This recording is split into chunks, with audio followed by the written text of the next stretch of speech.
already polishing it, huh? Yeah. Perfect. All right. Well, it is my absolute pleasure to welcome in the 2016 KPMG Women's PGA Championship winner, Brooke Henderson. Brooke, what a finish. You saved your best for last, a 6 under 65 today to edge out Lydia Ko in the playoff there. I know it's kind of settling in right now. That was a bit of a whirlwind, but just tell us what your emotions are right now. How are you feeling? Wow, it was an amazing day for sure. Starting out second hole, they had the tees up a little bit, par 5, and I thought maybe I could go for it in 2, and I did. I kind of took a chance. I knew I needed to hit that club really well to get it there, and it started off with a birdie there and got one more on the next par 5 and finished the front 9 at 2 under. So I was pretty happy. It was pretty good score on that tough golf course. But I saw the leaderboard and I knew I needed to be better. And when that putt went in on number 11 for eagle, that was kind of like the huge jump forward, a huge momentum changer. And then things just really went pretty well. A good save on 14 out of the bunker. And then good putts on 17 and 18 to kind of finish it. And then that playoff, against Lydia Ko, the world number 1, great competitor. She's already won the last 2 majors on the LPGA Tour, and I knew I would have to do something special to beat her, and I was able to do that. Youngest winner of this event in this championship with such a long history. Second youngest major winner on the LPGA Tour to Lydia. What does that mean to you? Do those records and does you putting your name in the record books what does it mean to you? Yeah, that's amazing as well, to think about all of the incredible players that have come before me. And even I was reading some of the names on this trophy, and it's very, very cool. But I would have liked to be the youngest ever to win a major championship, but to be the youngest ever to win this one is a good second best. Don't get greedy. All right, open it for questions. Microphones and raise your hand. Go ahead right here. Brooke, earlier this week you talked about being the face of Canadian women's golf. Do you think now you are the face of Canadian women's sports? This is the biggest story in Canada. Yeah, it will be a big story in Canada. And, I mean, the last couple days, the support from Canada has been really incredible. Walking down the fairway, they were yelling my name, but a lot of times they were just yelling, "Go Canada." And that was kind of a surreal feeling. I can't really put words to it, but I'd like to say that I am the Canadian face of women's golf, and I like to say I'm a good athlete for Canada. And a follow-up is, a year ago you had no status on the LPGA Tour. Do you think of the journey you've taken? Do you ever think you'd be here a year ago at this time? I mean, of course, I thought it was a dream, and I thought it was possible. Did I know it was actually going to happen? No way. But I'm extremely grateful, and playing in this event, KPMG PGA Championship last year, I finished T5, and that gave me a lot of money, and so it gave me a real good chance to finish in the top 40 on the money list and get my card. I didn't need to do it that way, but it was kind of confidence, knowing that I was going to be in the top 40, and this tournament was a huge stepping stone for me. And coming into this week, I had really good vibes, and I loved Sahali Country Club, and I was just really looking forward to the week, and it turned out to be a good one. Go ahead, Steve. All week we've heard that you had to be patient on this golf course, hit for the middle of the greens, don't get too greedy. You just blew that out of the water right off the bat today. Talk about hitting it at all those flags and, the shot you hit at 13, on the playoff on 18. I mean, you just went pin hunting all day. Yeah, today was a little bit different. It was a little bit softer. They had the tees up on a couple holes, like number 2, where I could go for it, the par 5 and 2. As well as some of the pins were really tucked, and some of the pins were kind of more accessible. So if you missed, you weren't going to be in a terrible place, and the chances of missing that far were not as high. So, and I mean, I don't know. I tried to stick to my game plan as much as I could for each hole, but each hole kind of changed today, just the way the conditions were.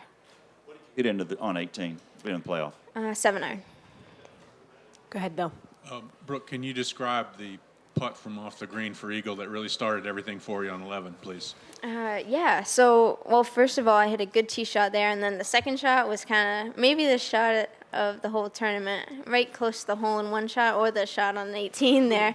It was really cool. That fairway is really well guarded with trees, and I have a tendency to draw my 3-wood pretty well, and I actually hit it straight with a little bit of a cut to go around the tree. And so it was right in front of the green into, knew I needed birdie, and I had 32 paces to the hole. I had about 7 yards of fringe to go over.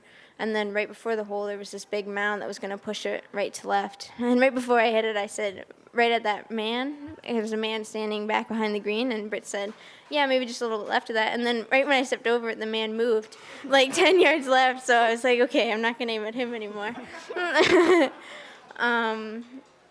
But no, to have it go in was incredible. I was just trying to nestle it up and make sure I made birdie, and, that was a huge momentum changer for me. Go ahead, Randy. Brooke, it was pretty spectacular theater out there in the back nine. What was it like to be out there amid all the roars and the drama? Yeah, this was maybe like one of my favorite tournaments that I've ever played in. The fans were incredible. And the way the noise echoed here was really cool. I'd never really experienced that before. And, when someone made a good putt on 18 and you were just starting the back nine, you could hear it, and it was fantastic. And then a lot of those cheers ended up being for me, which was even cooler. But, no, I just thoroughly enjoyed the week. Hey, Brooke, how long was your putt on 17? I know you weren't happy with the tee shot. How did you get yourself regrouped and get ready for that putt? Yeah, I actually thought it was going to be worse than where it was, but it was a pretty decent shot, actually, just pin high. Middle of the green on 17 is usually a pretty good spot. And then just as that putt was coming, maybe the last 3 feet, I was like, man, this has a really good chance, and this is in. And then I was just wanting it to go in so badly, and then it just caught the right side of the hole there, and I think I even said yes to myself. But that was really, really huge, and it might have been the putt that won me the tournament. I did count it. I think it was 12 paces. 60, right here. Beth Ann. You and Lydia are obviously very similar in age. How much has her success motivated you? Yeah, for sure it has.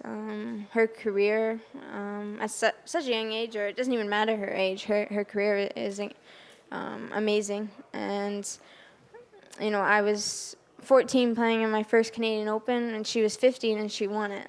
And so I thought I was doing pretty well. And then she kind of showed me that there was much more. And it definitely really has helped me to be better and to believe in myself too, just watching her. Yep. Do you sort of relish the idea of you two having duels for years to come? Yeah, it's pretty cool that we're both kind of coming onto the stage. She was a little bit before me, but looks like our careers will probably start pretty close to the same time and probably end at the same time. So I'm sure we'll have I hope we have lots of extra holes like that, or lots of times where we're contending for the championship. I'll piggyback off Beth Ann. You're projected to move to number 2 in the world, which I know you've spoken earlier in the year about your goal of becoming number 1. How much does this make that goal even closer? I know you were creeping, but you're just within, swinging distance right now. Yeah, that's. I didn't know that, so that's. I didn't either. I just found out. Oh, Yeah. That's pretty cool news. But yeah, I mean, to become the world number 1, you have to compete every week and have a lot of wins. And this is only my second win on the tour, but I've had a lot of top 10 finishes or high finishes. So looking forward to the rest of the summer. There's still 3 major championships left. I'd like to get my name on all 3 of those, but I won't get ahead of myself here. But yeah, there's still a lot of tournaments left, and hopefully I can get a win or 2 or just finish near the top and become a better player. Sure. Go ahead. Hey, Brooke. The Northwest has been great to you. You get your first LPGA Tour win in Portland. You get your first major win here in Seattle. How much does this increase expectations going forward?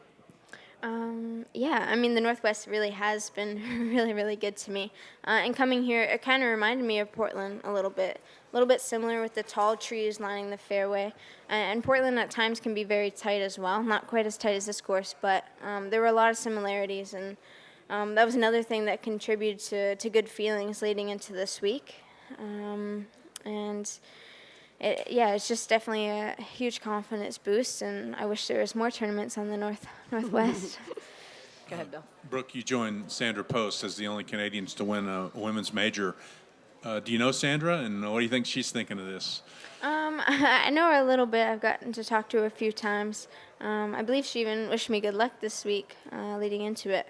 But yeah, no, she had an incredible career as well, and was definitely huge for Canadian golf, especially women's Canadian golf. So it's nice to be right up there with her.